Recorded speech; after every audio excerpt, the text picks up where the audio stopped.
Mga sospek sa pagtiro patay sa isang kalalaki sa banwa kang San Remeo na pasakaan rin kang kaso. Na-inquest rin kagin pasakaan kang kaso nga murder ang darwa ka mga sospek kagang nagbulig pagpalagyo sa darwa ka nagtiro patay kay Ogil Dubria, 38 anyos, kag residente kang barangay Banbanan, San Remeo, Antique. Ginabanta ala 1:40 sa hapon katong Lunes, Abril 29 sa nasambit nga barangay. Sa interview ang K5 News FM San Jose kay Police Staff Sergeant Maria Salvacion Francisco, ang PCR officer kang San Remeo Municipal Police Station. Ginkilala ang mga sospek kanday Simplesio Beryong, 37 anyos, Modesto Beryong, kag John Paul Teodoro, 20 anyos, SK Kagawad, kag lunsay mga residente kang amo nga lugar. According sa sa istorya kang suspect, may previous ang daring nga mga grudges, no?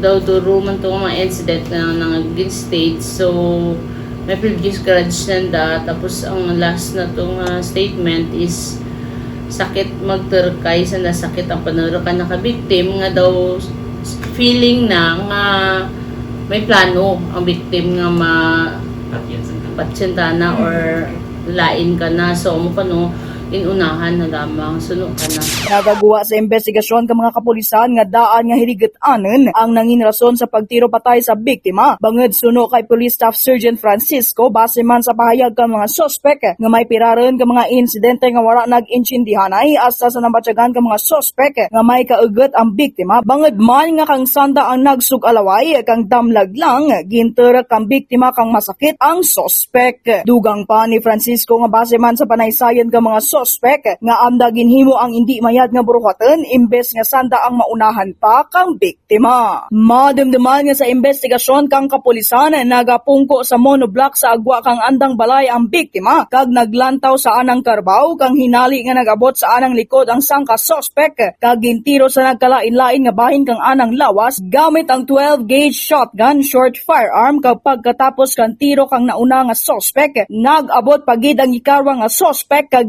tiro ang nagahamyang nga biktima gamit ang 12 gauge shotgun long firearm nga nagresulta sa anagilayon nga kamatayon. Pagkatapos kang krimen, madasig nga nagpalagyo ang darwa ka sospek dara ang pusil nga gingamit kag nagpangayo kang bulig sa ikatlo nga sospek para magpalagyo. Naangat ka dyan nagpanugyan ng opisyal sa mga pumuluyo nga kung may hindi pag-intindihanay, mas mayad nga istoryahan lang kamayad para hindi rin magresulta sa hindi mayad nga mga bagay.